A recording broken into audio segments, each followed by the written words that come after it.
Bon, elle est là. Je l'ai attrapée de nouveau ce soir. Karine est avec nous, donc vous la voyez, je pense, tous. Bonsoir à tous. Merci d'être là ce soir avec nous, Karine. Tu vas nous Merci. parler donc de EMDR. Alors, Voilà. qu'est-ce que c'est que ce truc, déjà?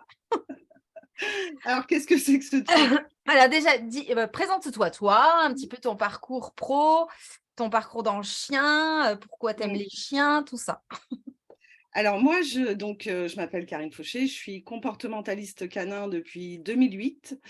Je me suis intéressée aux chiens bien avant 2008. J'étais longtemps bénévole pour un refuge et j'étais beaucoup dans les formations avant, puis toujours maintenant, parce que quand on découvre le domaine, on n'en finit pas, c'est juste un début. Donc au départ, moi, je me suis formée avec Jan Fenol, qui est anglaise. Puis ensuite, je me suis formée chez Amber Batson, chez Dog Partner en Belgique. À l'époque, je vivais en Belgique. Je me suis formée chez Grisha Stewart. Je me suis intéressée aussi à la méthode de Touré-Drugas. J'ai participé à 2 congrès avec elle. Je continue à me former, notamment en olfaction, en détection avec Louise Wilson, en man training, beaucoup avec les instructeurs Georgia Canine. Et donc, je continue aussi en formation. Amber Batson propose des chouettes formations en ligne. Je recommande vivement. C'est une vétérinaire anglaise. Et elle est spécialisée dans tout ce qui est agressivité, TOC, etc. Et en 2014, je me suis donc formée à l'EMDR chez Emanasso. Et tu es de quelle région? Moi, je suis de la région de Fontainebleau. Paris? Vers Paris, c'est ça? Oui, Seine-et-Marne. Je suis à la limite de la Seine-et-Marne, j'habite dans le Loiret. Mais D'accord. Juste au cas où il y ait des gens qui sont là ce soir, qui sont de ta région, qui sachent que tu es accessible en chair et en os, quoi, pour les D'accord. autres à voir. Mais voilà, c'est bien de. Et ton entreprise, c'est Harmonie Canine ou c'est Karine? Voilà. Oui, c'est ça, J'ai c'est Karine j'ai Fauché. créé Harmonie Canine en 2014 pour créer un centre de formation sur tout ce qui était autour du chien, en communication canine, comportement, troubles du comportement D'accord. du chien, tout ce qui était aussi méthode de désensibilisation. Et actuellement, je continue maintenant en France. Et donc, j'ai eu aussi la chance de participer à certains projets, notamment avec les loups ibériques au Portugal, avec les chiens de rue en Inde. Et donc, j'ai fait aussi beaucoup, beaucoup de bénévolat en refuge. D'accord. Voilà. Et tu as des chiens, toi? Oui, j'ai 2 chiens, Manga et Vicky. Et je dois dire que Manga est ravi à chaque fois d'ouvrir tes paquets. Ah! Tu m'étonnes. C'est quoi comme chien que tu as? Donc, c'est un Spitzlou et un croisé flat-côte. D'accord, ok. Voilà. Ça marche. Spitzlou, et j'avais vu les photos, sur photo, j'ai tendance, enfin même en vrai d'ailleurs, je peux avoir tendance à confondre avec l'Eurasier. Je trouve que ça se ressemble un petit peu, mais peut-être que c'est parce que je les ai jamais vus côte à côte. Non, c'est parce que l'Eurasier a du Spitzlou dans le Ah, générique. d'accord. Ah oui, oui, d'accord. Ok, donc il y a une petite ressemblance quand même. Exactement, ouais. Et donc le flat-côte, tu dois pas le voir beaucoup sur Facebook parce Non, ouais, qu'il est arrivé il y a pas très longtemps. Voilà. d'accord, ok, ça marche. Ok, donc du coup, je t'ai coupé au moment où tu allais parler de Emanasso, Voilà, il me donc en semble. 2014, je me suis formée chez Emanasso, qui Oui, forme pour l'EMDR animal. Alors d'abord, je vais tout d'abord expliquer ce que c'est l'EMDR. Donc l'EMDR, c'est je vais pas dire en anglais ce que ça représente parce que j'ai un accent qui ça me va va. voilà. Mais en fait, c'est désensibilisation et retraitement par les mouvements oculaires. Alors, les mouvements oculaires, on va voir, on va parler de l'EMDR chez les animaux tout à l'heure. C'est surtout chez l'être humain parce que cette méthode, en fait, elle existe depuis la fin des années 80 chez l'être humain. Donc, c'est une méthode de désensibilisation à tout ce qui est peur. Il faut savoir que cette méthode, en fait, utilise un système qu'on a tous, nous les mammifères, pour retraiter des informations qui sont maltraitées dans notre cerveau émotionnel. Je vais dire ça comme ça. Donc voilà, depuis fin 80, c'est utilisé chez l'être humain. Et il y a donc une chouette femme qui est psychothérapeute et qui l'utilise chez les êtres humains depuis plusieurs années et qui a décidé de l'adapter aux mammifères, à tous les mammifères. Alors cette femme s'appelle Fabienne Lannes Gilibert. C'est elle qui forme au sein des Manasso. Je recommande vivement cette formation parce que c'est une formation qui est… j'ai trouvé que c'était très, très complet. Et moi, ça m'a permis de découvrir, en Alors, fait… qui forment des professionnels ou qui forment même des particuliers à pouvoir aider leurs propres chiens, quand tu parles de formation? À l'époque, c'était des professionnels. D'accord. Je pense qu'ils sont ouverts aussi aussi pour des maîtres de chiens qui veulent aider leurs D'accord. animaux, je pense. Ok. Voilà, mais autrement, c'est essentiellement des professionnels. Ok. Et c'est des professionnels qui travaillent avec tous les animaux, hein. Il n'y a pas forcément le chien. Donc moi, je me suis D'accord. spécialisée dans le chien, évidemment, mais la formation m'a permis aussi de travailler avec 2 chats et des chevaux. Donc voilà. Donc voilà pour ce qu'il en est, pour l'historique de l'EMDR. Donc moi, après cette formation, j'ai pu la pratiquer. Je suis devenue praticienne Ouais. EMDR pour les mammifères. Donc, j'utilise beaucoup pour les chiens. De temps en temps, on me demande de faire des chevaux, mais c'est un peu plus irrégulier parce que je ne suis pas dans le domaine du Ouais. cheval. Mais c'est une méthode, je trouve, très efficace et donc que j'utilise depuis 2014, voilà, assez régulièrement sur le chien. Il y a juste Karine qui me demande si l'annuaire sur Emanasso est-ce que tu sais s'il est à jour?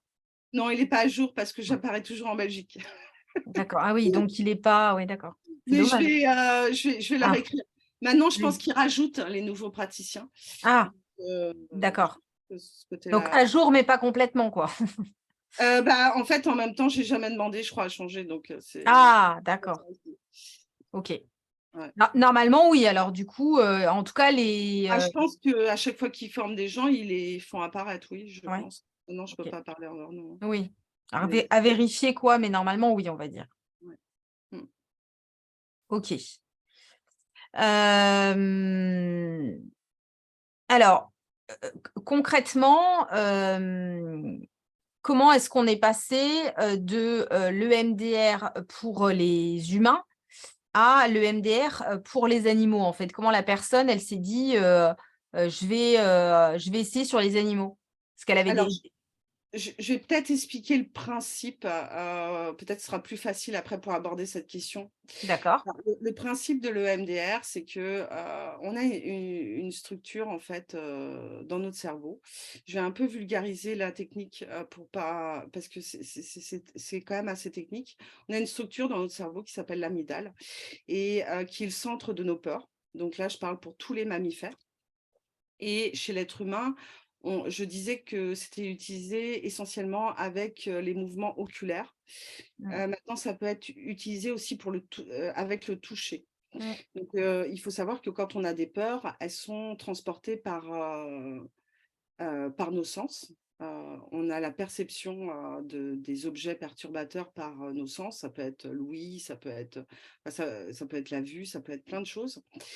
Et en fait, les sens vont permettre de transporter des informations qui vont nous arriver. Et en fait, le MDR va permettre de réchauffer le cerveau gauche et droit pour pouvoir retraiter les informations. Donc, retraiter les informations pour dire, parce que en fait, c'est seulement un lieu de passage, normalement. On devrait tous avoir cette notion. L'amygdale, le centre de la peur, en fait, est fait pour survivre, est fait oui, pour réagir oui, au danger, en fait, tout oui, simplement. Et on ne devrait pas stocker des informations dedans. Donc, l'idée, c'est de retraiter les informations et de les ranger ailleurs, en fait. Si je peux expliquer comme ça, voilà.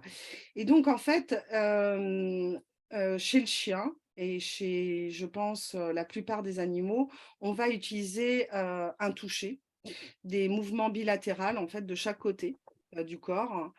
Moi, j'ai commencé à toucher sur le torse du chien. Maintenant, je touche un petit peu, j'essaye à différents endroits en fonction du protocole que je vais mettre en place, en fonction de ce que, la personne va me dire de son chien.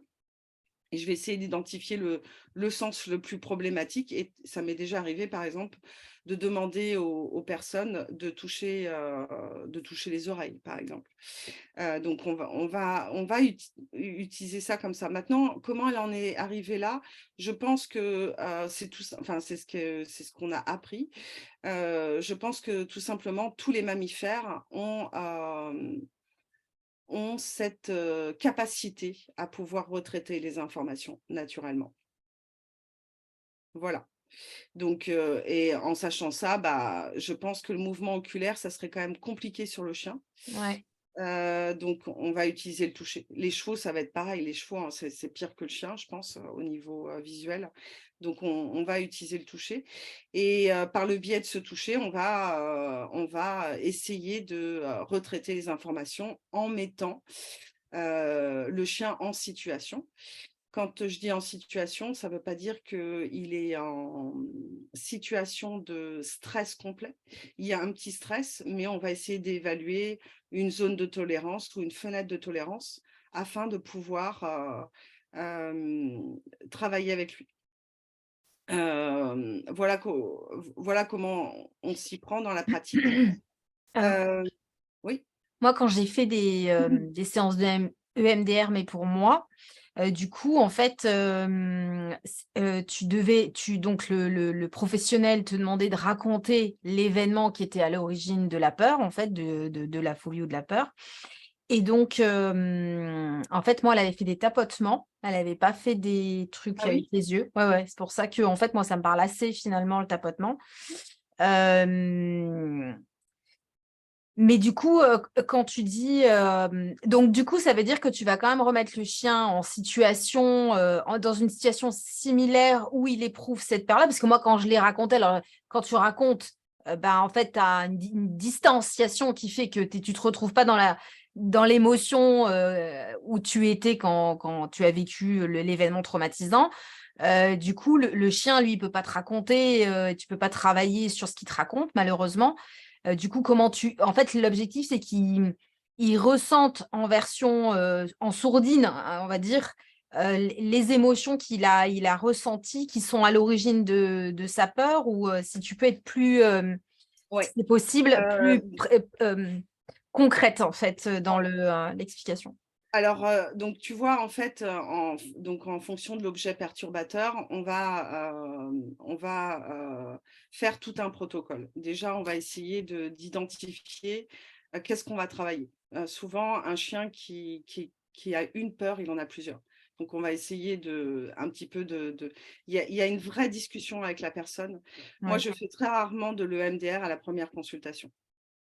Pourquoi? Parce que j'aime bien installer, une sorte de bien-être, chez le chien et souvent ça passe par, le sommeil, un sommeil de meilleure qualité et aussi j'aime bien, travailler la relation ou la développer parce qu'il y a aussi des gens qui vont adopter des animaux et qui peuvent pas du tout, s'en occuper parce que les chiens sont terrorisés.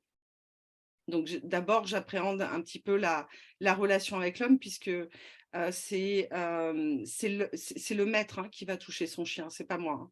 Moi, je vais D'accord, l'aider. Heu, d'accord. donc ça, c'est la première chose et donc la c'était quoi ta question? Excuse-moi. J'ai perdu. Oui, C'était en fait, ben du coup, en fait, la mise peut-être en que tu peux situation. nous donner, sans rentrer trop dans les détails, mais admettons, par exemple, un chien qui est terrorisé par la voiture. Alors, bon, on n'est pas venu sur les. En fait, je te pose peut-être trop de questions en même temps. Parce Non, que il y a pas de finalement, on n'est pas venu sur finalement quel type de chien ça concerne, quel type de problématique ça concerne, le MDR. Est-ce que ça touche toutes les problématiques de peur et autres? Et finalement, donc, si on prend un exemple concret comme un chien qui a peur de la voiture, est-ce que, par exemple, tu vas pouvoir utiliser le MDR pour un chien qui a peur de la voiture? Et est-ce que tu peux nous donner en, Mm. en vraiment en Alors, version large, concrètement, comment ça se passerait, quoi, en fait? alors, je vais être très générale parce que ça va vraiment dépendre du chien, Oui, etc. oui, oui, oui, Plein de oui, oui. facteurs. Bah, comme de toute façon, comme tout accompagnement, enfin, l'idée, c'est, elle va pas donner ce que vous allez faire demain avec votre chien s'il a peur de la voiture, en fait. C'est Ouais, pour ça qu'elle dit ça, en fait, Karine, c'est qu'elle va pas vous donner la recette. C'est pas une recette, évidemment. ouais. Mais voilà, c'est juste pour, si tu veux imaginer, en fait, un petit peu comment ça se passe, quoi. Voilà. Alors, en fait, en fait, la mise en situation, il faut bien la préparer. Parce qu'il faut savoir que quand on travaille en désensibilisation, on peut encore plus développer le traumatisme ou la peur du chien. C'est pas l'idée, l'idée, c'est de lui faire du bien. Donc, en fait, ce qu'on fait, c'est qu'on va essayer d'installer une zone de confort chez le chien. Donc, déjà, on va le mettre en position de bien-être parce on va lui demander toutes ses capacités cognitives et on va lui demander aussi sa participation à participer à sa désensibilisation. Parce que quand on fait de la désensibilisation, c'est bienveillant, etc. Mais il faut savoir que c'est tout le temps nous, les humains, qui choisissons et jamais le chien. Donc l'idée, c'est déjà d'observer aussi un certain bien-être, de le mettre en position de bien-être et ensuite de commencer à le mettre dans une situation avec l'objet de sa peur. Mais on va essayer d'élaborer une fenêtre de tolérance. La fenêtre de tolérance, elle peut s'estimer en distance, en temps, en sonorité. En fait, on va vraiment faire appel à une sorte d'analyse pour se dire, bah, tiens, à 10 mètres de la voiture. Mais l'idée, c'est pas que tu le mettes en immersion, quoi, le chien. Ah oui, non, non, pas du tout. Non, non, parce Mm. que l'immersion, en fait, quand voilà, ça peut être peut-être bien pour certains cas, je ne sais pas. Mais en tout cas, c'est vraiment pas l'idée. L'idée, c'est plutôt de rapprocher l'objet perturbateur au fur et à mesure ou ne pas le rapprocher aussi, hein, parce ça va vraiment dépendre du chien. Et il faut savoir que aussi dans tout le processus, on laisse le chien choisir. À aucun moment, il est attaché. À aucun moment, je D'accord. relâche. Donc, s'il il veut, il peut s'éloigner, il peut manifester le fait que ça lui convient pas au niveau de la situation, quoi. Voilà, exactement. Donc, et puis les animaux, il faut les laisser s'exprimer, je trouve, parce que nous, humains, on va estimer des choses en termes de distance, mais si le chien, il a besoin de plus de distance, il va nous le dire en s'éloignant. Et ça, c'est très important, l'observation. Moi, je filme toutes mes séances de désensibilisation, que ce soit de l'EMDR ou autre chose, parce qu'il y a énormément de signaux que le chien nous donne en disant, moi, là, je suis OK. Là, je suis pas du tout OK. Là, vous me proposez quelque chose que je ne veux pas. Et si on veut avoir du succès, je pense, quand on travaille sur les peurs ou les traumatismes, c'est important aussi de se dire que le chien, il participe. En aucun cas, il subit. Et c'est pareil, c'est pas une course. On va pas se dire, tiens, on fait ça en 1 heure, quoi. Non, c'est pas. En fait, on va voir. On est sur un terrain, en fait, où on observe. Tu sais pas trop ce qui va se passer à l'avant, dans tous les cas.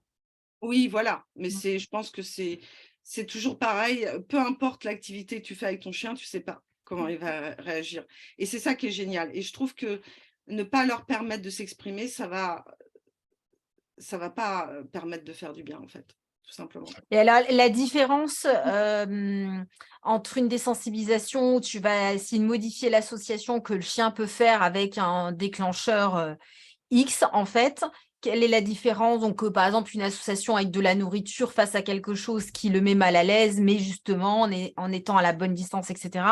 Quelle va être la différence avec le MDR, en fait?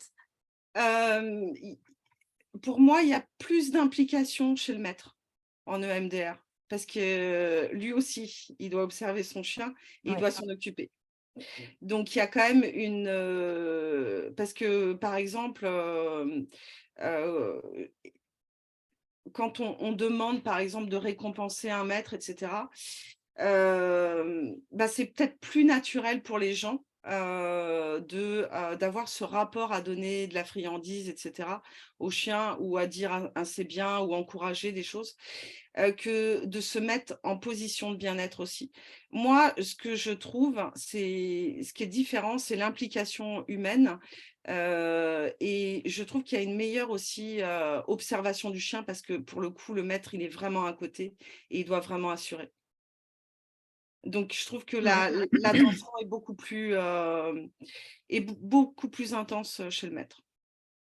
Et du coup, quand tu dis position de bien-être, oui, il me semble que tu as dû utiliser ces mots-là. Qu'est-ce que tu entends par la position de bien-être? Alors, ça peut être plein de choses, c'est-à-dire que, bah, le chien, il doit montrer des signaux de bien-être. Par exemple, il doit, avoir un comportement, en fait, calme. S'il est déjà dans la fuite, on saura Ok. qu'il n'est pas en position de bien-être. Ça peut être aussi, le fait d'avoir un jouet à côté, une couverture, rien Ouais. que le maître aussi, hein. Le maître peut représenter un objet ressource, hein, pour le chien.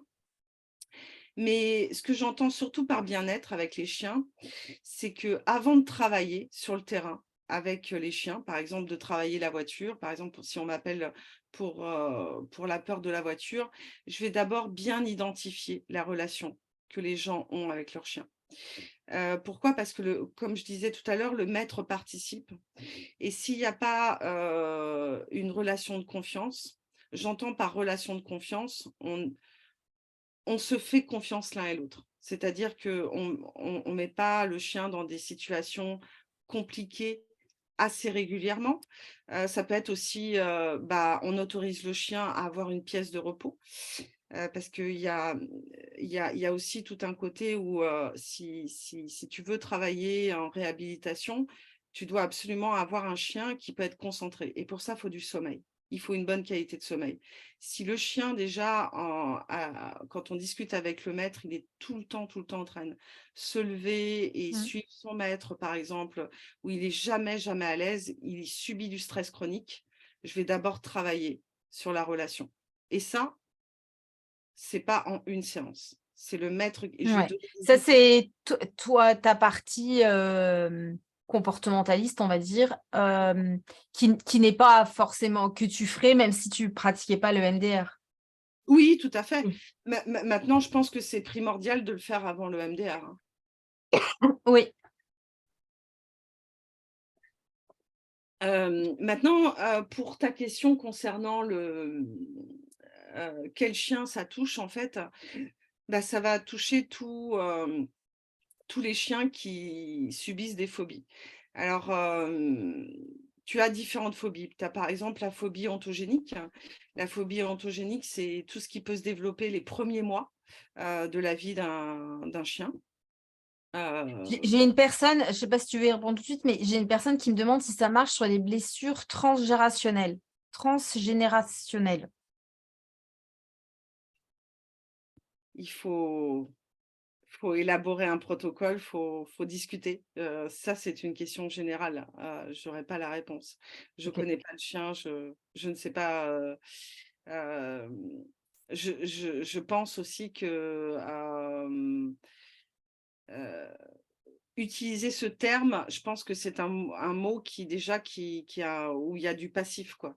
Donc il faudrait plutôt discuter, je pense, et voir un petit peu, pour moi, ça va fonctionner sur toutes les peurs. Maintenant, ça va être une question de protocole. Ça serait irresponsable de répondre: «Tiens, ça a marché sur ça ou ça», sans avoir un des informations.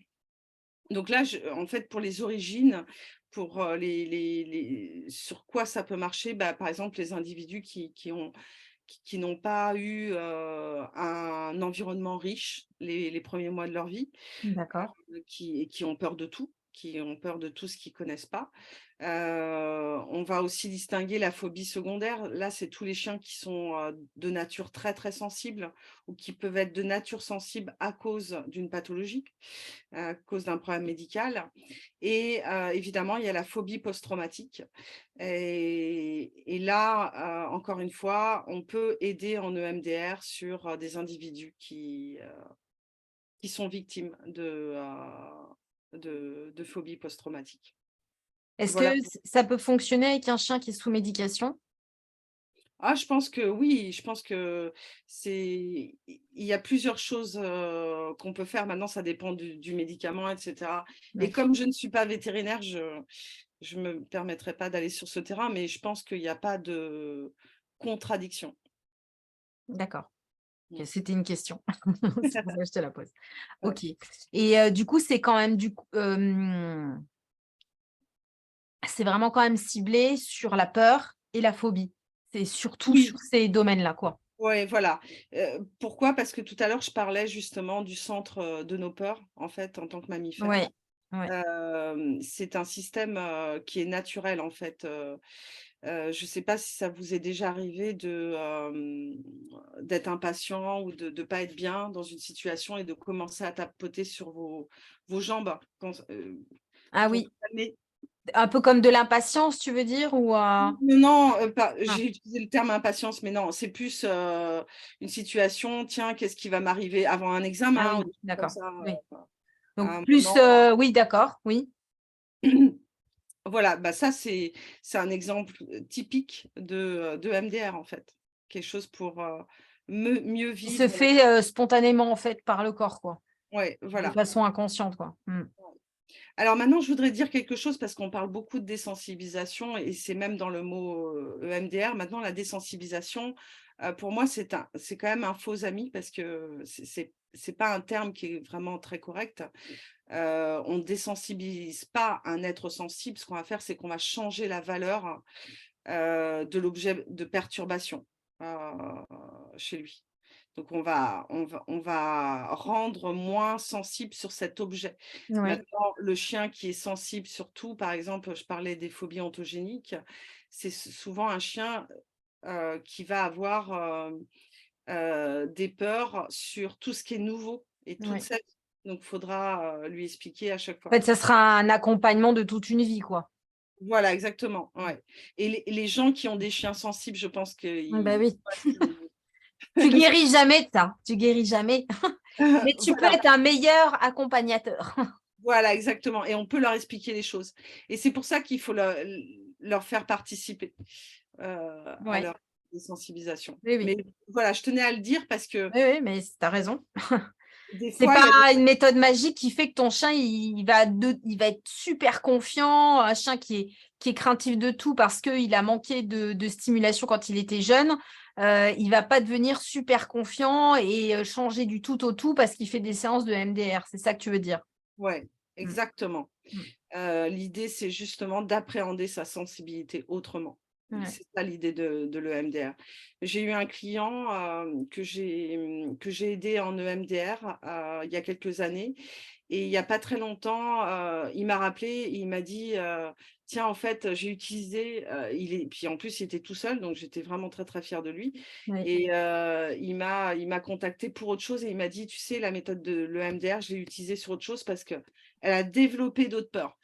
Mais non, c'est parce qu'ils ont déménagé. Elle a pas développé comme ça des nouvelles peurs, c'est juste que nouvel environnement, nouvelles choses, et donc bah, on ne sait pas comment les appréhender, voilà, Ouais. et c'est pour ça que je tiens à le dire parce que des fois on pense qu'en traitant une chose, on peut tout, et après on a un chien qui n'a plus peur de rien. C'est Mm, complètement faux. Le chien, il mm, garde sa mm. sensibilité, ça fait partie On de va pas son le changer, ouais. Mm, de son tempérament, mm. voilà. Est-ce que ça marche sur l'anxiété de séparation, sur les chiens anxieux, du coup, par exemple, donc anxieux d'être seul sans ses humains ou sans un compagnon, en tout cas? Alors, j'ai jamais traité l'anxiété de séparation avec le MDR. Pourquoi? Parce que je pense que, techniquement, c'est un peu compliqué étant donné qu'on a besoin de l'humain pour, Ah oui, M maintenant, ça m'est déjà arrivé de travailler sur un chien en EMDR qui avait des problèmes d'anxiété de séparation, mais on travaillait autre chose, et qui a été beaucoup plus, apaisé quand il était seul. ça a eu un impact, Ouais, ouais, mais c'était pas ton but à la base, quoi. voilà, exactement. En fait, des fois, quand tu traites une peur, tu traites d'autres peurs sans le savoir. Ouais.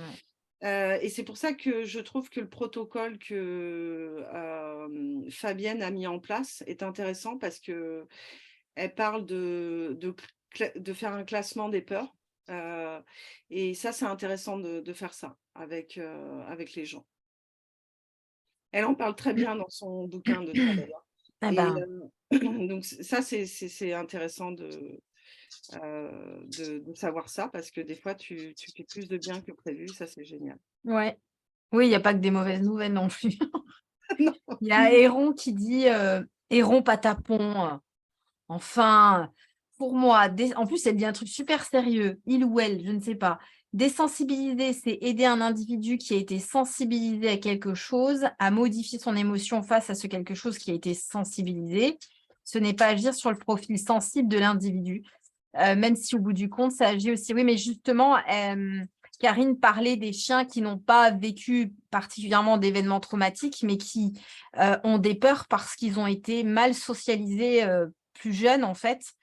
C'était pas justement lié à un événement en particulier, en fait. Donc, on n'est pas vraiment sur une désensibilisation, du coup, effectivement, si c'est ce que tu veux dire, quoi. Oui, non, mais je pense que ce qu'elle voulait, ou il, je sais pas, je pense que ça revient à ce que je disais. Oui, C'est-à-dire que en fait, le fait d'avoir le manque de stimulation est aussi un conditionnement sur la sensibilité pour moi. Je ne sais pas si je m'exprime bien, oui, mais oui. je vois tout à fait ce qu'elle veut dire. Mais je pour le live, je tiens à le préciser parce que c'est vraiment très important, parce que des fois, on croit vraiment qu'on peut, rendre un animal moins peureux, mais en fait, l'animal a déjà sa sensibilité. Et ce qu'on va faire, c'est qu'on va plutôt, on va, travailler sur sa sensibilité face à des choses qu'il n'arrive pas du tout à gérer, en fait, des objets perturbateurs. Oui. Il y a quelques mois de ça, Tao, donc mon jeune chien qui a 18-19 mois, il s'est fait pulvériser par un vélo, un cycliste qu'il n'a pas vu. Il n'avait pas du tout peur des vélos, donc tu imagines qu'après cette expérience-là, les vélos, c'est mal, c'est mauvais, ça peut tuer. Est-ce que le MDR pourrait l'aider à mieux gérer les croisements vélos? C'est-à-dire que Oui. le MDR pourrait faire qu'il n'a plus peur des vélos et qu'il redevient comme avant de se faire pulvériser, ou quand même pas, mais ça peut l'aider vraiment à se sentir plus à l'aise en croisant des vélos.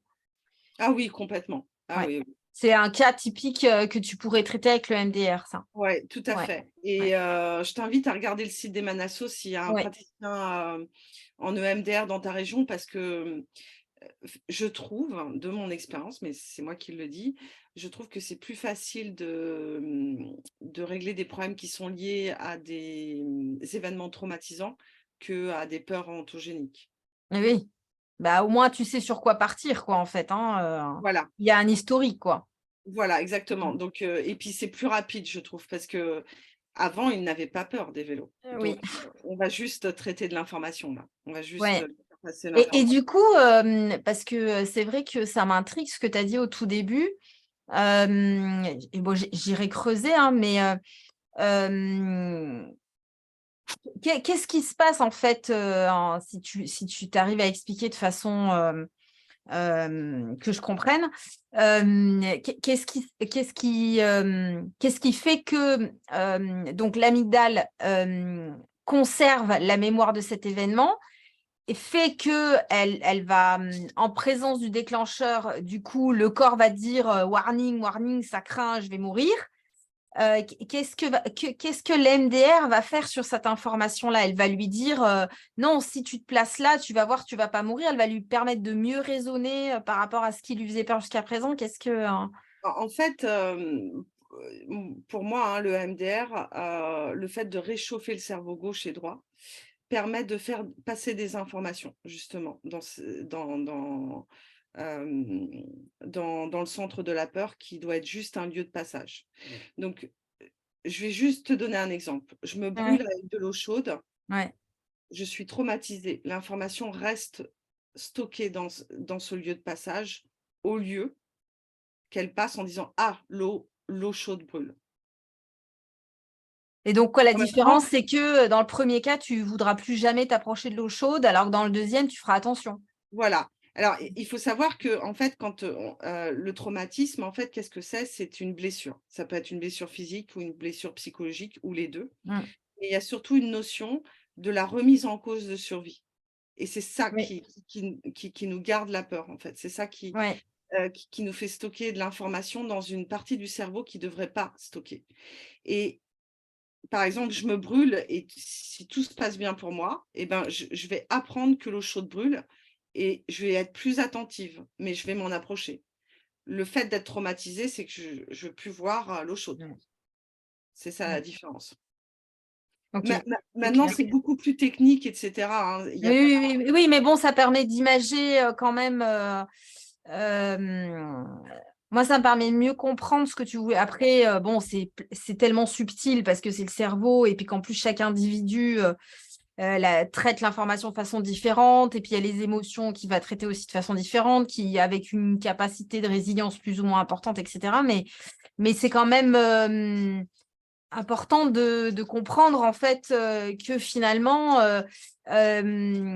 si par exemple face au vélo, Tao avait une bonne résilience, on pourrait se dire que bah, il s'en méfie, mais que il part pas en courant comme un malade quand il voit un vélo.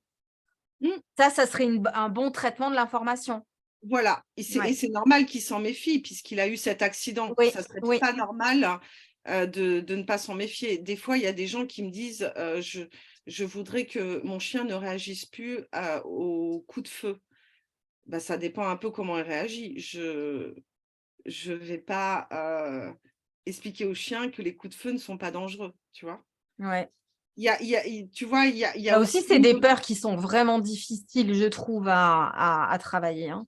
ouais. La peur des bruits forts et particulièrement des bruits qu'en plus tu ne peux pas prévoir à l'avance en fait. C'est au niveau de la gestion de l'environnement, les bruits, c'est une vraie galère en fait, hein. Tu peux pas savoir quand il va y avoir un bruit fort, même en essayant en plein environnement différent, c'est difficile d'utiliser l'environnement pour ça, quoi. Maintenant, tu peux te mettre en situation et demander à quelqu'un de tirer, tu vois? Et puis travailler le chien, hein. Moi, c'est ce que je Ouais. fais. Ah Maintenant, ouais, mais tu sais, tu as des, par exemple, tu as des pistolets, je ne sais plus comment ça s'appelle, des pistolets, heu d'alarme? non, Non? c'est à pétard, en fait. Ah oui. Ça peut aider. Maintenant, il y a aussi une odeur là-dessus qui est Ouais, dérangeante. oui, Donc c'est voilà, subtil, ouais, ouais, il peut y ouais, avoir des choses comme ça. Mais par exemple, l'orage, ouais, c'est un peu compliqué, hein. ouais. Ouais, ouais, c'est chaud, ouais. Ouais. Mmh. Maintenant, des fois, on travaille avec des bruitages qu'on met dans les ordis, mais tu as des chiens qui font la distinction quand même. Ah oui, oui, oui. La plupart du temps d'ailleurs, hein. Le chien, il réagit pas quand tu fais le bruit, quand tu fais le bruit avec un support. Mmh, Et par contre, donc c'est difficile d'utiliser le support s'il s'en fout en fait du bruit. mmh. C'est quand même souvent, quoi. Au niveau des sons, moi, j'ai pas vu dans les cas de peur des bruits, j'ai encore aucun chien qui réagissait au bruit produit par un téléphone ou par un support média, quoi. Ouais. Ouais, ouais, tout à fait, C'est ouais. compliqué, ouais.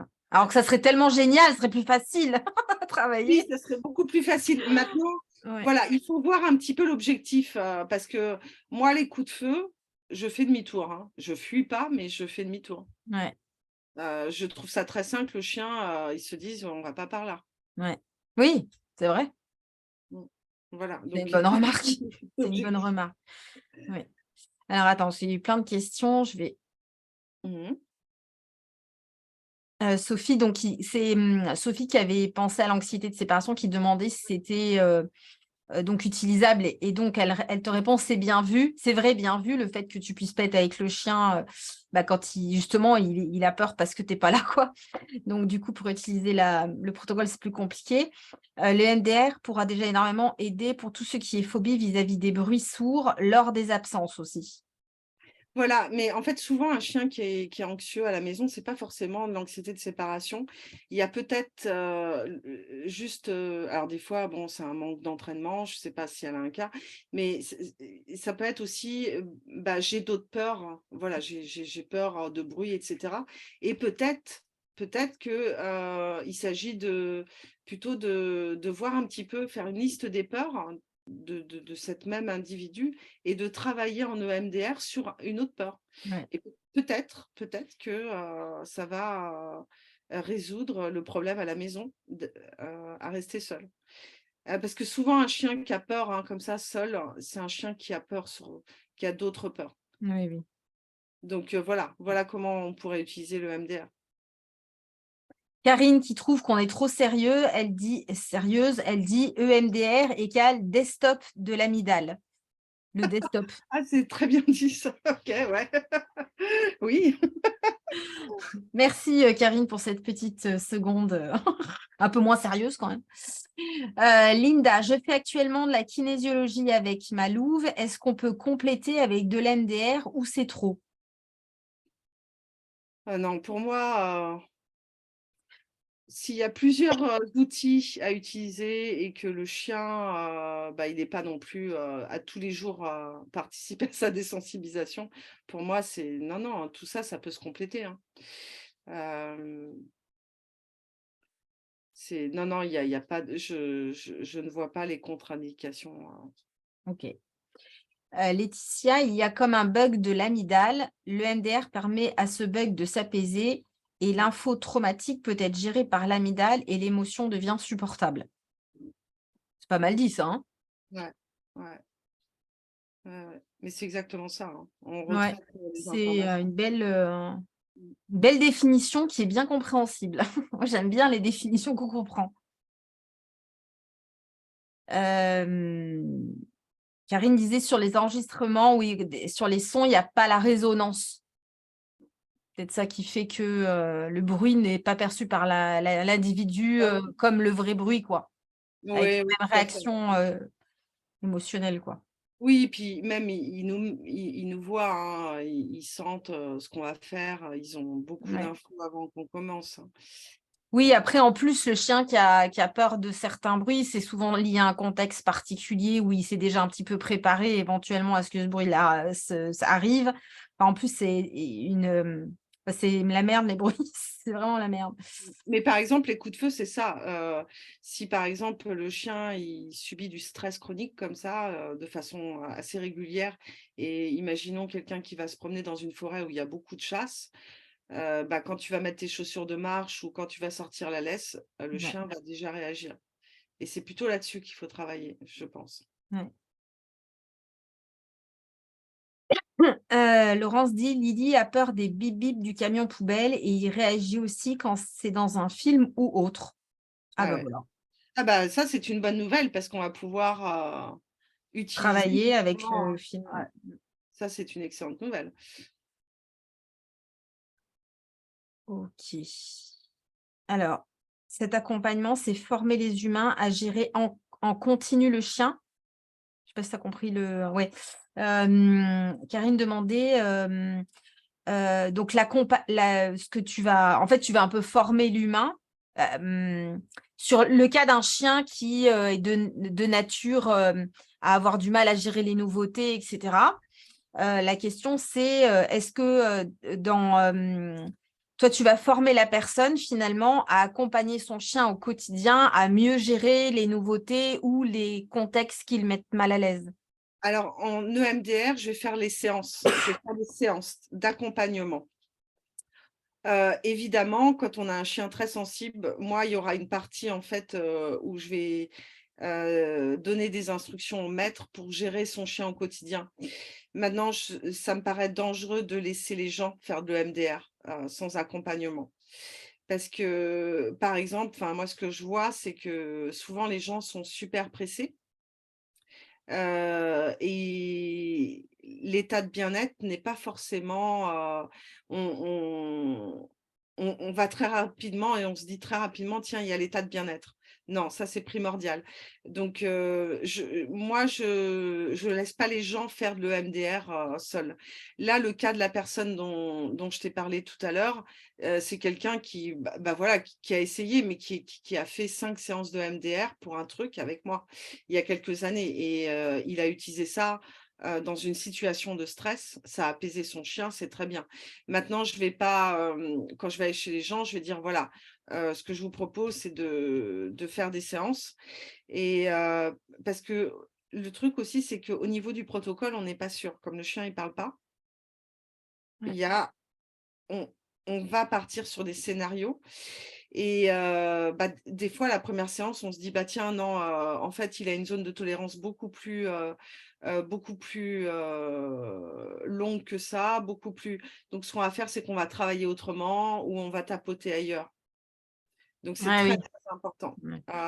Ouais, faut de être capable de réagir rapidement à une autre façon de faire parce que finalement, celle qu'on pensait, c'est pas l'idéal, quoi. Oui, parce qu'en plus, Ouais. c'est dangereux quand même parce que, bah, tu utilises, tu demandes au chien de travailler sur ses peurs et on sait que, bah, il a plusieurs façons de gérer. Ça peut être aussi, mordre, ça peut être fuir. Oui. Au meilleur des cas, ça va être de se figer, mais on n'aura pas ses capacités cognitives pour faire face à l'événement et du coup, on aura tendance à augmenter le traumatisme, selon moi et pour moi, c'est très, très dangereux. En désensibilisation, on peut faire beaucoup de bien. Mais si on se trompe et qu'on voit pas qu'on se trompe, ça peut être, très problématique pour le chien.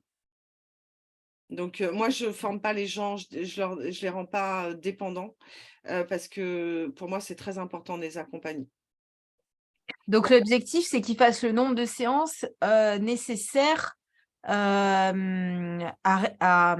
aider à mieux gérer le Mmh. déclencheur, de la peur, par exemple. Mais sur un chien qui, a des peurs ontologiques, comme tu parlais tout à l'heure, c'est une personne que tu vas voir régulièrement, pour, l'accompagner toute la vie du chien ou?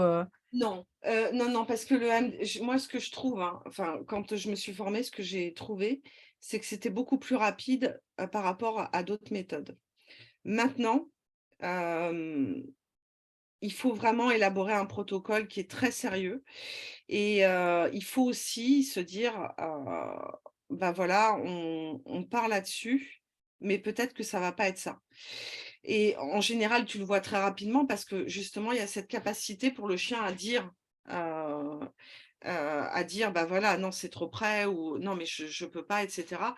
Et là, on va se dire: «Bah, tiens, on part sur autre chose, on travaille autrement». Moi, la seule fois où j'ai fait, un grand nombre de séances, c'était 5 séances. D'accord. C'est parce que en fait, on n'avait pas remarqué que le chien était sensible à par l'ouïe, pas par pas à la vue. On était parti sur le fait, c'était une désensibilisation à la tondeuse et on déplaçait la tondeuse et en fait, on n'avait pas remarqué que c'était le bruit qui était problématique et non pas la vue. On était parti sur le déplacement et c'était pas mais autrement, si tu as un bon protocole, c'est surtout la préparation qui est longue et la première séance, ça peut, être: «Non, finalement, on fait pas ça, on va faire ça autrement».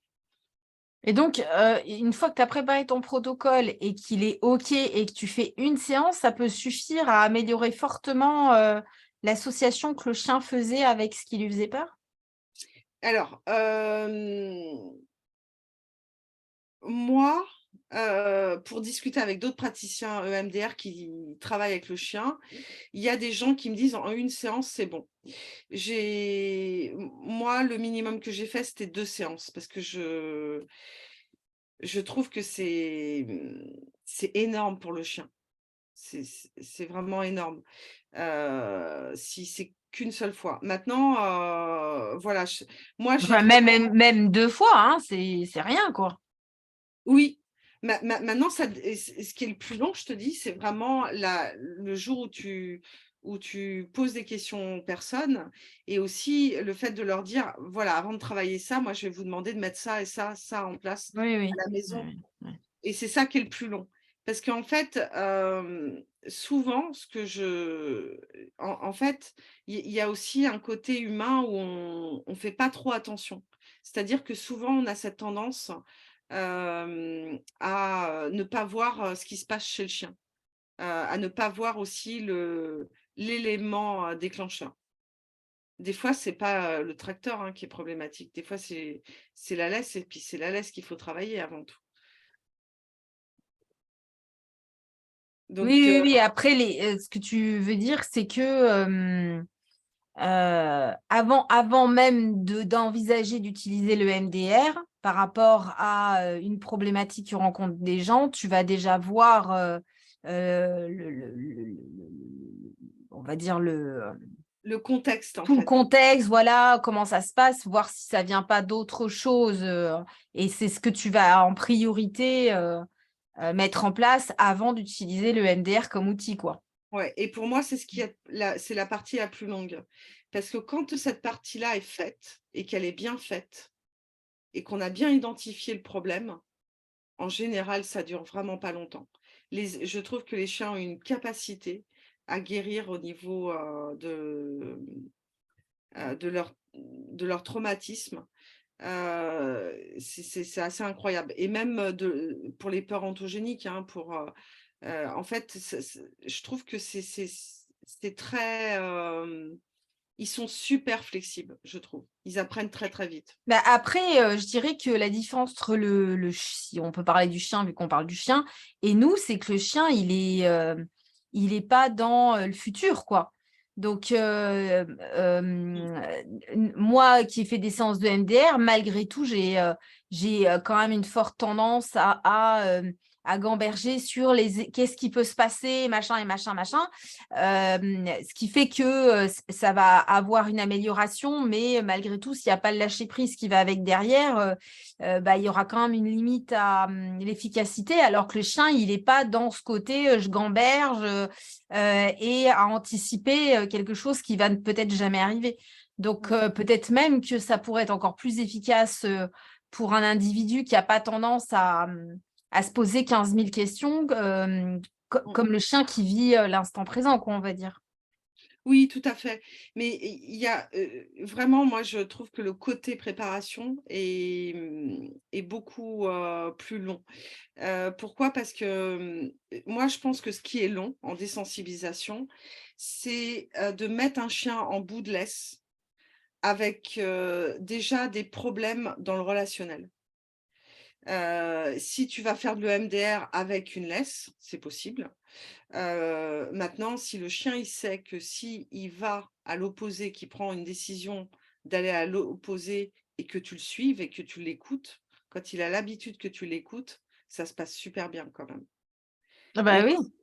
c'est ça que moi, je veux mettre en place avant parce que c'est vraiment important qu'il y ait cette relation de base.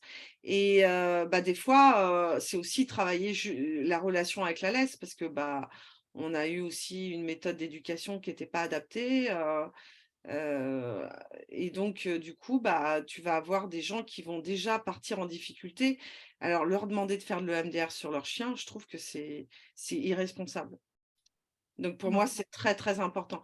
Et franchement, si tu as mis ça en place, vraiment, et si tu t'es pas trompé dans ton protocole, etc., je trouve que ça marche très, très bien et que c'est beaucoup moins long que chez l'humain. Mais c'est peut-être par rapport à ce que tu disais, parce que Oui, oui, sur vraiment la partie, une fois que tu as fait tout le reste, ouais. Il n'y a pas ce côté anticipation et regard dans le futur que peut avoir l'être humain, quoi. À prévoir, à se faire des plans ouais, sur tout ce qui pourra arriver, quoi. Par exemple, dans une situation de peur.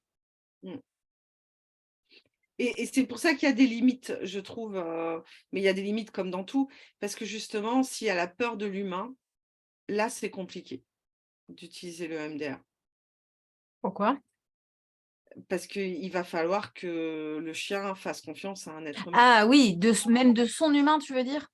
Oui. Ah oui, En fait, je eh te donne oui, un exemple parce bah que moi, oui, j'ai été sollicitée par un refuge pour un chien qui avait peur de tous les êtres humains et d'accord. il ne pouvait pas du tout le sortir.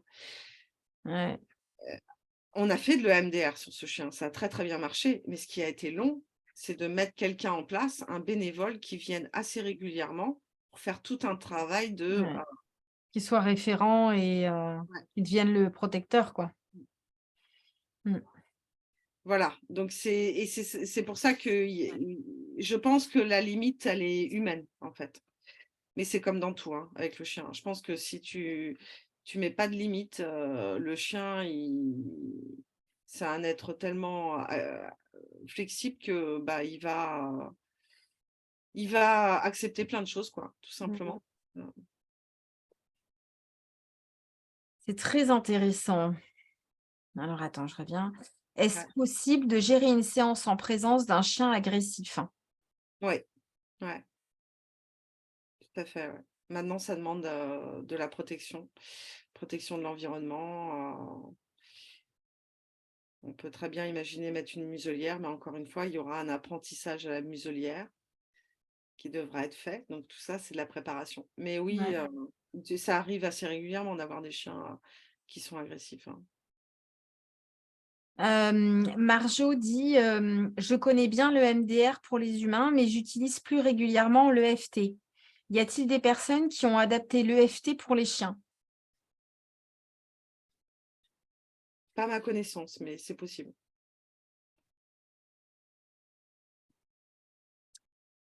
Pour un professionnel éducanin, où peut-on se former? Et si en plus on est déjà formé Attends. Pour un professionnel du canin, où peut-on se former si en plus on est déjà formé en EMDR pour les humains? Donc, ce serait Emanasso. Chez Manasso, ouais. Ouais. Dans ma promo, il y avait des gens qui étaient formés en EMDR humain et ils ont fait la formation avec les animaux. Il n'y a que Christine, Emanasso, hein, qui forme en EMDR. d'accord. Ah oui, il n'y a pas de. On ne peut pas se tromper. Mm. Alors, Karine, pour compléter la question sur l'accompagnement, c'était parce que Karine disait que c'était l'humain qui touchait le chien. Mm. Oui, c'est l'humain du chien, quoi. Mm. Le MDR humain est très puissant et perturbant. Comment l'appréhender? Attends, le MDR est très puissant et perturbant. Comment l'appréhender ainsi que les jours qui suivent? Oui, ça c'est une très bonne question en fait parce que Hem, par exemple, c'est une bonne idée de donner, un objet masticatoire à un chien. Quand je parle d'objet masticatoire, c'est vraiment quelque chose de naturel, hein, après une séance de MDR. Ils ont D'accord. besoin vraiment d'apaisement, et c'est une très, très bonne question ça, parce que ça m'est déjà arrivé, une fois, c'était tout au début que je pratiquais le MDR et on a fait une super séance et le chien, il a vraiment pris sur lui. Je crois que ça a été ma dernière séance. On a résolu le problème, sauf qu'on ne le savait pas. Et il est allé dans le jardin, il vivait avec des canards, des poules, etc. Il a malheureusement tué un canard. Et ça a été la dernière fois qu'il a fait de l'EMDR. Et la maîtresse m'a dit, il a plus peur du tout des étrangers. C'était un chien qui avait subi un cambriolage et il avait eu un traumatisme avec un étranger et il laissait plus personne rentrer, hein. C'était super, super agressif. Et il pensait que tous les gens qui rentraient chez lui allaient le Ouais. battre. Et c'est des serial killers. Ouais. Mais en fait, et en fait, ce chien, après, je l'ai eu en man training, etc. La maîtresse a été très contente. Maintenant, il a tué un canard. Il a Et déchargé sur le canard, quoi, tu veux ouais, dire. ouais, voilà. Et C'est le canard qui a pris.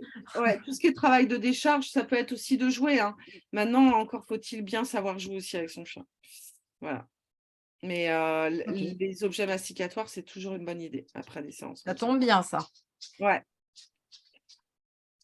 Marjo qui demande, est-ce que le MDR peut se faire en même temps que de la désensibilisation classique ou BAT? Ah oui, Grisha Stewart. Oui, ça m'est déjà. Moi, j'ai été formée par Grisha et j'ai déjà fait les deux choses sur un chien. Maintenant, pas en même temps, mais non, non, l'approche de Grisha Stewart, elle est intéressante, elle est complémentaire aussi, hein. Tout ça, ce sont des outils pour. Oui. Alors, Sophie, un exemple de situation pour une amie. Son Australien a 9 ans, il n'a jamais fait d'anxiété de séparation. Il n'était pas 100% à l'aise, mais ça allait quand même. Depuis quelque temps, il réagit énormément à la solitude, sauf qu'on ne sait pas quel a été l'événement déclencheur. possiblement des travaux dans l'immeuble, les pétards qu'il y a eu en masse Halloween, l'état psychologique et émotionnel de sa maman qui se dégrade, point d'interrogation. Donc ça peut être tellement de choses. Sauf que maintenant, dès qu'elle met sa veste ou prend ses clés, le chien respire super fort, tourne en rond, s'agite, tente de prendre la fuite en poussant sa maman dès qu'elle ouvre la porte, s'enfuit dans la cage escalier, refuse de la laisser sortir. Bref, une quantité de signaux très clairs, mais comment faire quand on ne connaît pas l'élément qui a créé cette angoisse? Il faut faire venir un professionnel et faire une vraie analyse, faire un vrai bilan comportemental, pour, essayer de voir ce qui ne va pas. Parce que là, il y a énormément déjà d'informations, mais il faut un échange avec la personne qui détient ce chien. Ben ouais, elle peut pas répondre autre chose. Oui, Clairement. mais vous savez, moi, je trouve que le C'est travail, pas facile de répondre à autre chose. que Fabienne a fourni pour le MDR des animaux est une belle avancée, pour, le bien-être animal. C'est vraiment une belle avancée, je trouve. Maintenant, il faut vraiment être responsable sur, heu en tant que professionnel, on se forme et cetera et c'est vraiment je trouve que c'est vraiment bien, mais il faut vraiment être honnête et on peut pas, se dire: «Tiens, on va résoudre tous les problèmes» et cetera. Il faut vraiment c'est cas par cas et avec la désensibilisation, c'est irresponsable de dire: «Ouais, le MDR va plus marcher qu'une autre» et cetera, sans avoir, eu une discussion avec la personne, qui vit avec le chien. Parce que des fois, il y a juste des choses à mettre en place et Mais tu et peux le savoir qu'en faisant un bilan de toute ouais, façon. voilà, exactement, ouais. C'est trop, trop personnel quoi, trop, individuel. Ouais. Delphine, elle dit: «Sujet super intéressant, je vais creuser tout ça pour ma chienne Romaine qui a beaucoup peur». C'est une chienne, que j'ai vue moi j'ai vu Delphine avec sa chienne et c'est une chienne, ouais, qui est craintive, bon qui a quand même bien progressé, mais qui est de nature craintive quoi. Tu vois qu'elle va être plutôt dans: «Qu'est-ce que tu veux?» que dans: «Ah salut!» C'est plutôt ça, tu vois sa façon de réagir, tout à l'heure, tu en parlais à, un truc nouveau, plutôt ça craint que, c'est neutre ou c'est chouette, quoi. Ouais, il me Heu, fait beaucoup de roumains en EMDR. mais ouais, Delphine, je pense qu'effectivement, ça serait super intéressant. Mmh. Alors tu as déjà une prise de contact envoyée, me dit Karine, pour Karine, en fait, bah, vous allez confondre vos prénoms. Ouais. J'ai loupé le début live, mais où peut-on trouver la liste des gens qui pratiquent? Donc sur, le, site Site, Emanasso. Si ouais. quelqu'un peut mettre peut-être le site d'Emanasso si vous le trouvez, autrement, bah, je le mettrai Bah, tout à l'heure. attends, moi, je peux te le mettre sur le chat si tu veux. Ah bah, voilà. Et Alors je vais le puis, trouver. Comment je heu, te le demanderai par ANP si je le trouve pas? Je suis pas très, Zoom, hem, j'ose pas trop toucher, en fait. Comme ça marche, je touche à rien. comme je suis pas sur le live et parce que j'ai peur d'avoir un écho, je veux Non, pas mais mettre je le mettrai tout à l'heure, hein, c'est pas grave, hein, et les gens, ils iront voir après. Ou je ferai carrément un post, avec le lien, directement du site et puis le tien. Hem, merci Karine, c'est bon, elle a mis, Karine. bah, avec plaisir, hein. Hem, bon, j'avais mis comme question: «Est-ce que tu as un pourcentage de réussite?» C'est un peu con comme question parce que, finalement, est-ce que c'est une question qui se pose ou pas? Bah, moi, quand j'ai vu ça, je me suis dit: «C'est très intéressant, je devrais faire des statistiques». En fait, on devrait tous, se faire un tableau. Non, je n'ai pas, maintenant ce que je constate, c'est que c'est une méthode très efficace si le protocole est bien fait. Si, Ouais. on a bien, mis en place des choses avant et On peut imaginer que les gens qui font le MDR pour les, chiens, en l'occurrence, ils sont quand même, professionnels, éducateurs, comportementalistes canins, quoi. ah oui, je Que c'est pense Enfin, il me que semble que c'est quand même, il faut avoir les 2 casquettes quand même si tu veux faire un bon protocole justement. Parce que si tu es pas capable de lire le chien, ou de connaître les besoins du chien ou, de faire justement un bilan, adapté après à ton outil, tu vas être un ouais. Tu sais, moi, j'ai fait de l'EMDR sur d'autres animaux, les chevaux et les chats. ouais. Les chats, je connais parce que pour être propriétaire de chats, donc j'arrive à les décoder. Les chevaux, je connaissais pas du tout, mais j'ai demandé à ce qu'il y ait d'autres personnes qui m'expliquent quand même le comportement du cheval et que je sois encadrée et qu'on me fasse des signes à un moment donné si le cheval C'est pas bien. était pas bien. Mm. Pourquoi? Parce qu'en fait, à l'époque, il y avait pas beaucoup de praticiens EMDR et la dame a vraiment, vraiment insisté. Pour moi, ça a été une très belle expérience, mais par contre, oui, là, c'était compliqué. Et j'espère sincèrement qu'il y a des gens qui pratiquent, et qui seront accompagnés si jamais ils connaissent pas le chien, parce qu'il faut pouvoir le décoder, ça Ouais, serait c'est ça quand même. Ouais. ouais. Parce que si on voit pas que le chien, se lèche de façon excessive. Oui, oui. Et puis bon, tout à l'heure, tu parlais de lien avec l'humain, avec dans le foyer du chien, le contexte du chien. Il faut quand même que tu aies un certain nombre de connaissances pour être capable d'établir une liste de choses, de conseils à des gens. Enfin, voilà, il faut quand même que tu aies des connaissances pour pouvoir dire à des gens, bah, ça serait intéressant de travailler ou peut-être ça de le modifier, etc., quoi. Avant même de t'attaquer à ta séance de MDR, quoi. Oui, et puis comme je te disais aussi, tu as des gens, ils adoptent des chiens, ils ne savaient pas que le chien était terrorisé, par exemple des Roumains, Ouais. et donc ils savent pas du tout aborder le chien avant ça, avant de pouvoir, se mettre, tu vois, la dernière consultation que j'ai eue comme ça, c'était: «Oui, mais on n'arrive pas à le promener». Là, on n'en est pas à aller promener le chien. Là, Mmh. on en est à établir une Mmh. relation de confiance parce que c'est quand même assez oppressant, pour le chien, d'être en laisse avec quelqu'un qui connaît pas, hein, même si les gens sont bienveillants, ils font tout, hein, les gens et là, Oui, ils en sont oui, au oui. stade où, il a toujours des peurs en promenade donc et là, on se dit: «Bah, tiens, peut-être qu'on va faire de l'EMDR». Parce qu'il y a une relation. Mmh. Oui, oui, tu as la base, quoi. Ouais. Mmh. Mmh. Gaëlle, elle dit: «Je sais pas si Kimani te reconnaît, mais il est hyper chiant, il squatte mon oreillette». Et il reconnaît ma voix. Ouais, sûrement. OK. Mmh. Les limites et les contraintes, L'implication s'il y en a? de Oui. l'humain et la vraie limite, c'est le chien qui a peur de tous les humains, qui ou qui ne connaît pas l'humain aussi. J'ai eu un chiot comme ça il est arrivé à 6 mois chez les propriétaires et je ne sais pas ce qu'ils ont fait à l'élevage, mais ce chien n'a pas du tout eu une présence humaine parce que personne ne pouvait, parler, personne ne pouvait se déplacer sans qu'il se cache sous un meuble Mmh. et il était prostré. Donc là, faire de l'EMDR, Ouais. c'est très limité, hein, ou c'est pareil, les chiens j'ai eu un chien il y a quelques années, qui venait d'Espagne, les gens le prennent du camion et cetera, puis, ils le ramènent chez eux, puis ensuite ils le lâchent dans le jardin, sauf que le chien n'a jamais voulu rentrer, s'il avait peur des gens. Ça, c'est la vraie limite, je trouve et là, bah, voilà, faut d'abord, vraiment, établir un protocole pour, Ouais, ouais. pouvoir être proche du chien. Parce qu'on le touche, hein, quand même. Faut pas oublier qu'aussi Bah, oui.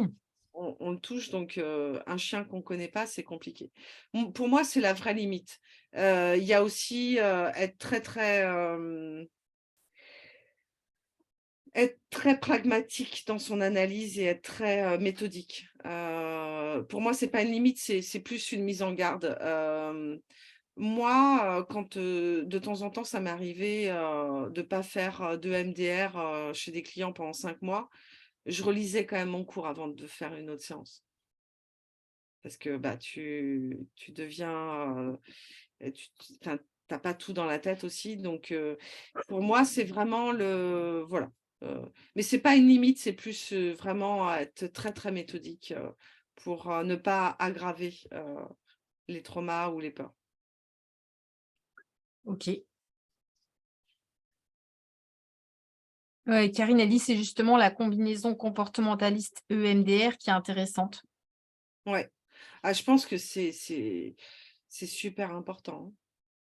Maintenant, il y a des gens, ils y connaissent rien en chien et puis ils vont tout de suite le savoir que le chien, il est pas à l'aise. Mais Moi, j'aurais tendance à mettre. Pour moi, c'est important que le chien y dorme. Il ait une bonne qualité de sommeil. Moi, le premier truc que je regarde, c'est où le chien dort.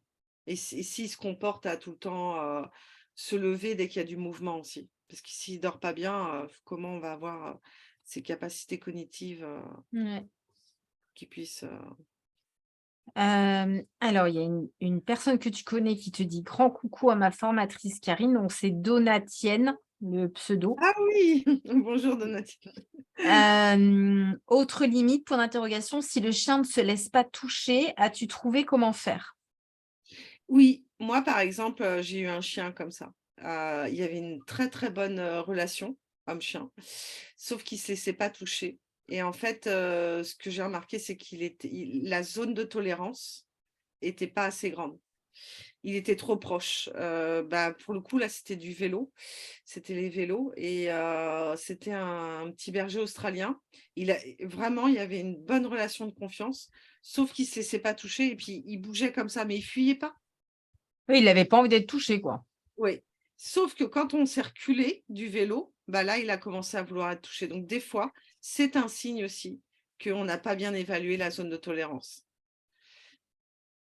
Pour moi, hein, le chien qui veut pas se faire toucher, il faut peut-être penser au protocole qu'on a mis en place ou alors juste, la relation. Mais un chien qui a une bonne relation avec son maître, le fait qu'il ne veuille pas se faire toucher, ou alors changer de méthode, tout simplement. Peut-être qu'il n'a pas envie d'être touché, faire une autre méthode de désensibilisation. Mais je pense sincèrement que c'est une question de protocole.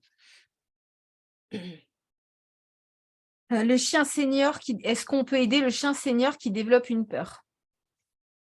Le chien senior. Le vieux chien, je pense que Ah c'est ce que veut dire, senior, pardon. senior. Oui, oui, on peut lui faire beaucoup de bien en EMDR, oui, avec le EMDR. Ouais, tout à fait.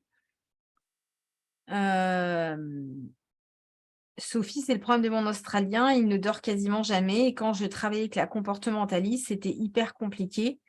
Il a 3 ans, il commence enfin à dormir de mieux en mieux. Bah, tant mieux Sophie, Ouais, il prend la bouteille. Non, je sais pas. exactement. Donatienne, je sais pas comment ça se prononce ton prénom, Donatienne, te remercie en tout cas. Ouais. OK. Est-ce que tu fais de l'EMDR à distance? Non, j'accompagne les gens en présentiel. D'accord. Est-ce que tu fais des bilans à distance? Oui, ça m'arrive, ça dépend pour quelle problématique. D'accord. Et ça pourrait déboucher, un bilan à distance pourrait déboucher vers le MDR ou non parce que c'est à distance? Ça m'est déjà arrivé de faire un bilan et de conseiller un praticien, dans la région, dans leur D'accord. région. Ouais, Un praticien en MDR. ouais, ouais, OK. tout à fait. Et du coup, tu vas lui transmettre ce que toi, tu as. Oui, j'avais partagé ça avec, le collègue, ouais, qui était sur D'accord. place. Et d'ailleurs, il m'avait donné un retour et ça s'était très, très bien passé. Mais lui, il avait fait un bilan lui-même parce que, Ben oui. Ouais. voilà. Ouais. Mais voilà, des fois, en fait, en discutant avec les gens, des fois, on est appelé pour un problème qui paraît bateau, puis en fait, il y a quelque chose quand même qui est lourd derrière, donc bah, voilà. Du coup, ma dernière question, c'était comment trouver un praticien en EMDR, mais du coup, tu y as répondu. Ouais, Au niveau EMDR, du coup, toi, tu pratiques en présentiel, donc plutôt ouais, dans ta région, quoi. ouais, tout à fait, ouais. Ok. Mmh. Vous avez un lien tous ensemble ou pas forcément? Vous faites des échanges entre vous ou il n'y a pas forcément de. Moi, ça m'est déjà arrivé de contacter, Pardon. des gens d'autres régions. Notamment des gens qui travaillaient, uniquement avec le chien et qui étaient déjà comportementalistes, pour expliquer certaines problématiques et cetera. Mais oui, il y a des échanges, ouais.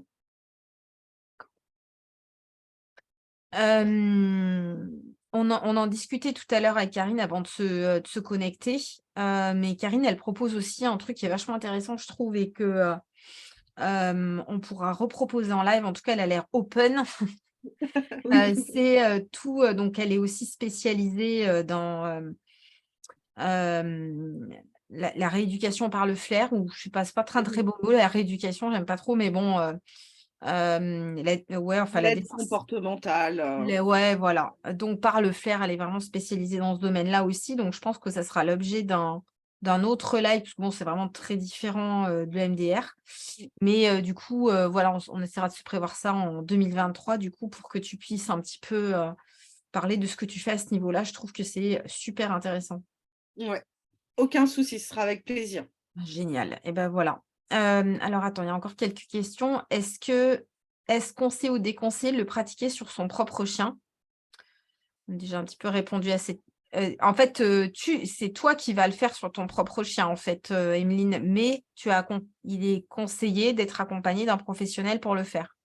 Voilà, exactement. Maintenant, pendant ma formation, moi, ce que j'ai fait, c'est que j'avais un problème avec, l'aspirateur pour mon chien Ah bah, et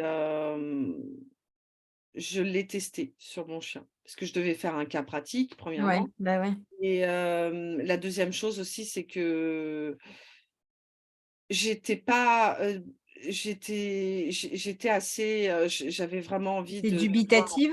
ouais. Oui, voilà, je Oui, mais tu voulais as besoin de mettre le truc à l'épreuve, quoi. voilà et Bah, en ouais. fait, ce qui était génial, c'est que ce chien, il a été, battu avant qu'on l'adopte et il avait peur de tous les objets et le seul objet qui restait, c'était l'aspirateur et en fait, on a traité ça avec le MDR et il s'est passé un truc génial, c'est qu'il a commencé à jouer avec des objets, avec les jeux des chats. Mmh. Il n'avait jamais fait ça auparavant. Et donc, ça a été vraiment, pour moi, ça a été un beau début d'aventure, hein, Mmh. vraiment, Assez même si au convaincant. départ, je me suis, plantée et cetera. Enfin bon, quand tu apprends, c'est comme ça. Mais c'était vraiment sympa de constater Et qu'il du y coup, avait il a plus peur de l'aspirateur? non, alors il est décédé depuis, hein, il Ah avait mince. 17 ans. Mais non, je me rappelle, j'ai fait ça 3 soirs. Après plusieurs échecs évidemment, après m'être fait mordre aussi la 1re ah, c'est un chien qui m'a énormément formée, c'est grâce à lui que je suis comportementaliste, Tu as pas mais pardonné tes erreurs, quoi. oui, voilà, mais ça a été vraiment assez incroyable, ça faisait 2 ans que je l'avais, je crois, quand, je jouais avec mon chat avec une canne à pêche et puis il est venu jouer avec nous. Alors là, c'était super, c'était super. Je me suis dit: «Waouh, Ouais. c'est vraiment Oui, chouette». oui, c'est sûr qu'un chien qui est inconfortable, qui s'inhibe facilement, qui a beaucoup de peur et qui se met à jouer, Ouais. c'est tellement l'émotion contraire à tout ça que c'est très, très, ça fait beaucoup de bien en plus. C'est un peu libérateur même pour nous, je trouve. Oui, Parce que oui, tu es: «Ah ça y est, enfin ça y est, tu t'ouvres au monde». oui. Tu joues? Ouais, c'est ça, sérieux, tu filmes quoi pour te rappeler que Ouais, c'est arrivé au moins une fois. ouais. Réhabilitation, ouais, Karine, c'est un plus joli mot que rééducation. Mmh. Ouais, super intéressée pour un live sur le mentoring en tant qu'aide comportementale. C'est ce qu'on prévoira ça avec Karine. Je trouve que c'est super intéressant. C'est pas que le mentoring en plus, hein, qu'elle aborde, Ouais. c'est, plusieurs activités différentes, olfactives. Donc, peut-être qu'il y a même des choses après que les gens peuvent faire parce que le mentoring, l'inconvénient, c'est que tu es quand même toujours obligé d'avoir de l'aide et cetera, donc c'est pas toujours évident à mettre en place. Enfin, bah, tu nous expliqueras tout ça, Et d'ailleurs, Gaëlle, fait ça avec son chien. Gaëlle qui est présente ce soir, je sais qu'elle fait énormément de choses, de réhabilitation via le flair avec son chien. Heu, c'est bien Gaëlle. Des poils? Comment ça, des poils? Non, mais là, oui, tu es censée être sérieuse, Gaëlle. et c'est très sérieux les poils. C'est vrai. C'est moi qui lui distribue les poils. D'ailleurs, la dernière fois qu'on s'est vu, Gaëlle, j'ai oublié, de te donner, tes Des sacs de poils. poils. OK, OK. Bon, on veut pas savoir ce que vous faites avec vos poils, hein, c'est personnel. Bah, j'en parlerai la prochaine fois, mais ça peut être Ah, c'est des poils, d'accord, j'ai compris. J'étais pas du tout là-dedans, mais je pense que j'ai compris des poils de quelque chose, quoi. Ouais. Pas vos poils à vous, quoi. Non, non, on va éviter. C'est ça. Ok.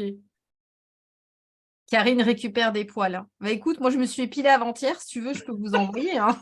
Sans problème. Puis, tu vois, il y en avait de quoi faire, hein. Ok.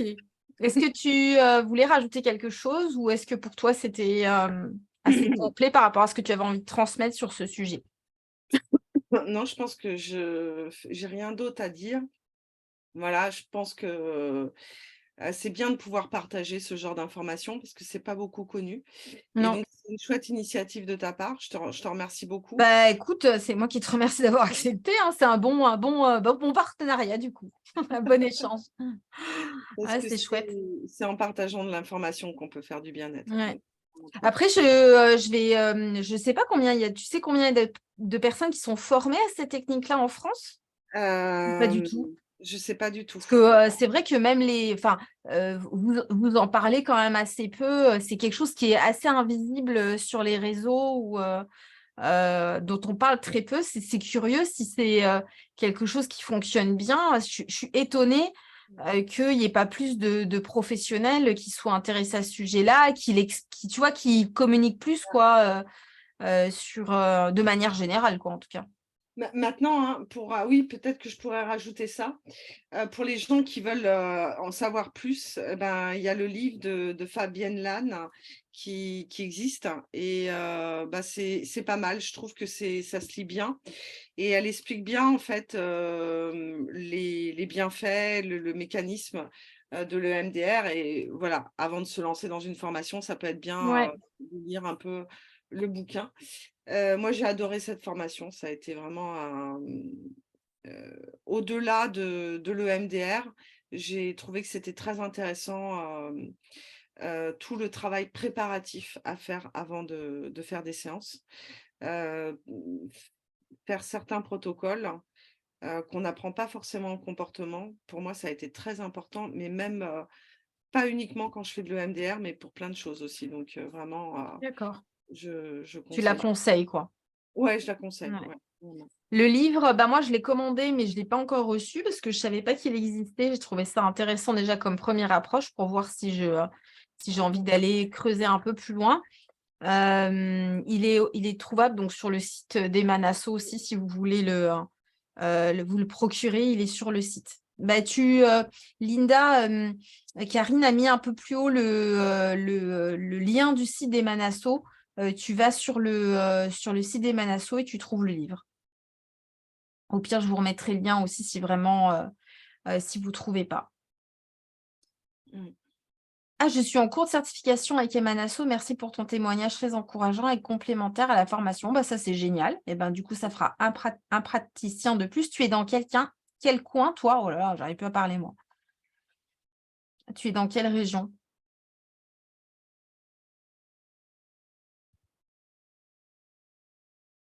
Merci, Karine. Super. La notion de MDR n'est pas mentionnée sur le site d'Harmonie Canine. C'est volontaire, c'est ce que je lui ai dit. J'ai dit, je n'ai pas trouvé Quoi? MDR sur ton site. La quoi?